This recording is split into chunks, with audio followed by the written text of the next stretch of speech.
ASM Videos, the leader in football education.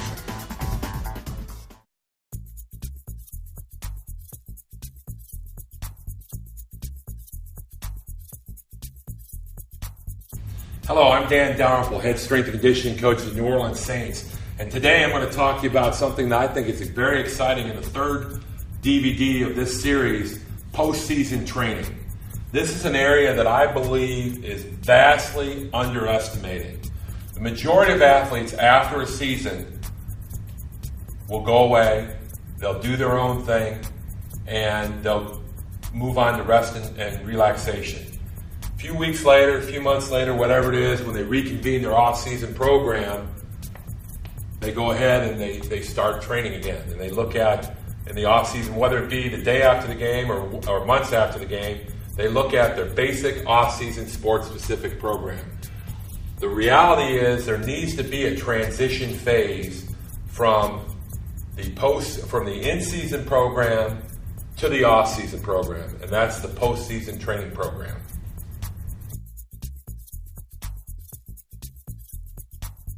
Goals of this presentation are to discuss the need for this transition phase and really explain in detail the concepts behind it, talk about why it's needed, what needs to be done, and exactly how we would try to approach it to make sure that we set the foundation for the off-season program as strongly as we can. We want to talk about the goals of the transition program. We want to talk about the components and organization of this transition training program. Basic premise. An NFL game, and the same can be said of a college or high school game, has been compared to a car accident. The trauma that the player goes through in the course of playing a game is traumatic. And it doesn't necessarily have to be injuries. Just the wear and tear on the body is extremely traumatic. So, therefore, in the case of an NFL season is a combination of 16 car accidents happening once a week for 16 or 17 weeks. And that doesn't include preseason, doesn't include postseason. So it's obvious that there can be a lot of damage done to the body by the end of the football season. There's a lot of attrition that happens to the human body when they go through an NFL season. Similar can be said for college or high school. So the concept is rest may not just be enough. We need rest, but we need to have some specific goals. One of the problems that we find with the majority of our athletes is that they have long and weak hamstrings and glute development, and they have short, tight quad development. One of the things that we try to do in our warm-up and as part of our workout is to lengthen the quad muscle. Now, it's important when we talk about stretching the quad that we're actually stretching and not straining. A lot of the traditional quad stretches are really strain type maneuvers that could cause muscular damage and are actually going to force the muscle to re-shorten. So we want to be very gentle in this stretch. But one of the best ways we can do this is by using a table or a box, something that allows the athlete to place their foot up.